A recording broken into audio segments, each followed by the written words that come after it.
And I'd like to welcome our guest, David Clark. How you doing? Yes, welcome. Yes, I'm here. It's lovely to see you. Now, we have with us today David Clark and Mike Fisher of the Asylum Seekers to tell us about their punk rock opera called Borstal Boy.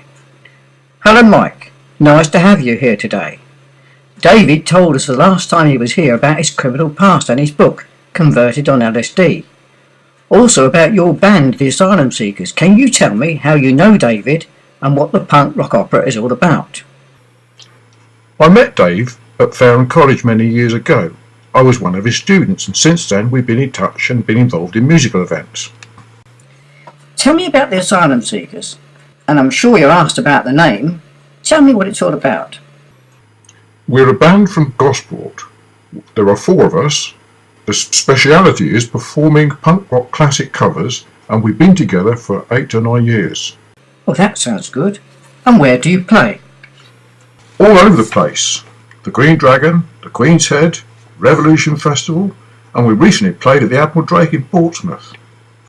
OK, David, tell me the connection with your book and Mike and the Asylum Seekers.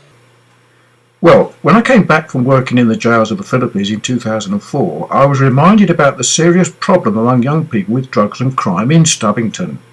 My book was written to help any who want to help turn their lives around for the better.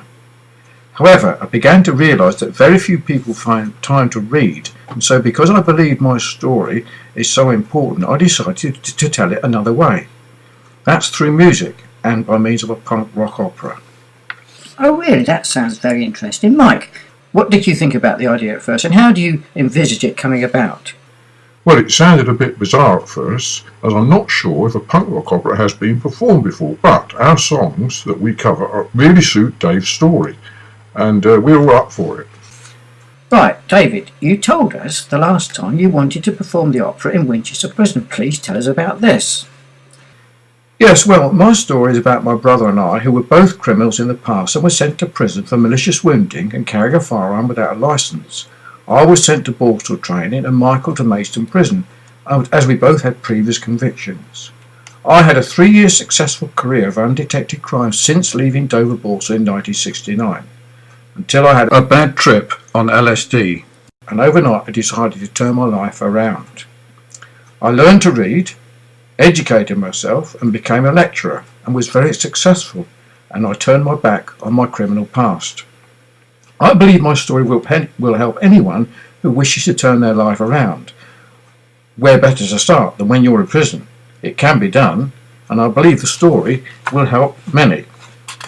Well Mike, what do you think of this, and how do you feel about performing in a prison? Well, I'm pleased to have the opportunity to help anyone, and if it can be through our music, that's great. I know one of our band members thinks it's a bit scary, but he's up for it. OK, David, what have you done in order to perform this opera in prisons, and why Winchester? We initially thought of Aylesbury YP, because that's the town where Michael and I came from.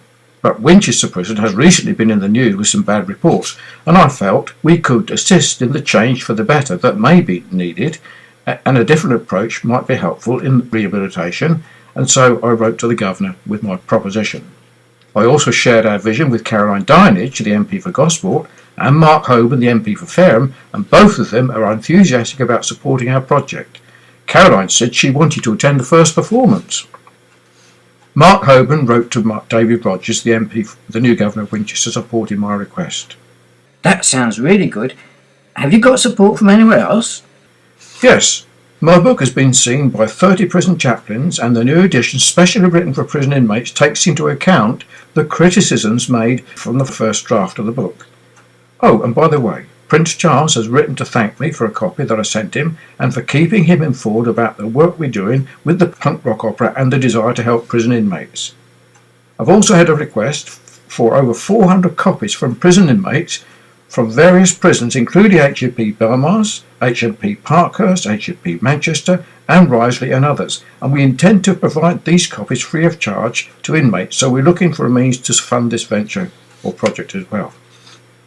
Well, it's good to see you both now. David, I hear you've had some other very interesting developments with your project since the last time we spoke.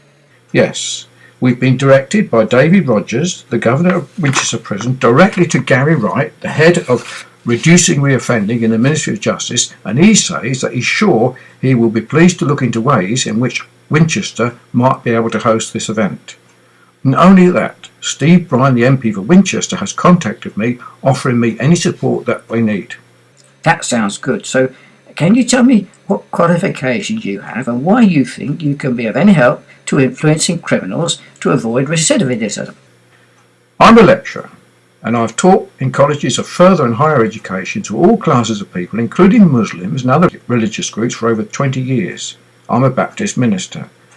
Michael, my brother, after 5 years of his 16-year sentence, turned his life around and he's back on crime in New Billerby Prison in September 2000.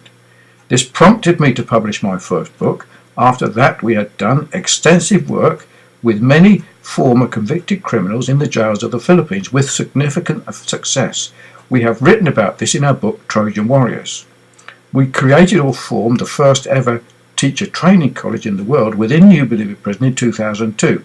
This was to train and help in the process of rehabilitation of former convicted notorious criminals. We sent and supported our first graduate, that we called a Trojan Warrior, back to his own city. His name was William C. Pollock, a former killer who served 40 years for killing a policeman during a gun running where he got his leg blown off. He now only has one leg. He's just one of many inmates that we helped in New Billerby Prison in our work. Our incorporation, Trojan Horse International, sent him back home on a mission on his release to his city in Baguio, where he worked in Baguio City Jail and Benguet Provincial Jail for several years and has founded 2 churches and a theological school in Baguio City. Now, brother and I are both qualified convicted criminals and have turned our lives around. And a tongue-in-cheek note, as Dave Courtney signs his name with his title OBE, we can say we both have qualified titles called QBE, that's qualified by experience, which very few in the correction industry have. We have worn the t-shirt, done the bird, and we know what we're talking about. I shared my story recently at HMP Lewis with many inmates there, and I've had one inmate write to me thanking me and offering some ideas to help others. Well, that sounds very encouraging. I understand you've had some more recent encouragements. Yes, but let me say at this stage, Michael, my brother, died in New Billerby Prison of tuberculosis in May 2005, before our vision of bringing help to many was realised.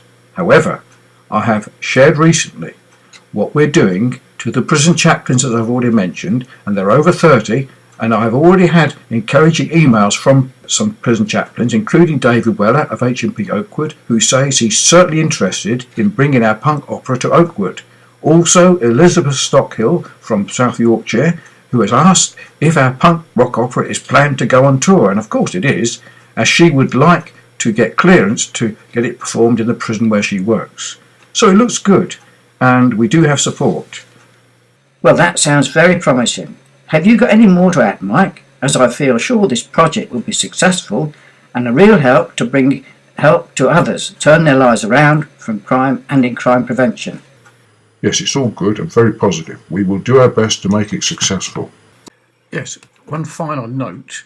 In the interest of making this project successful and to reach all kinds of prisoners, I've contacted the Chief Imam of Portsmouth Jami Mosque, who has offered support to our project in terms of education to help in the process of rehabilitation and recidivism.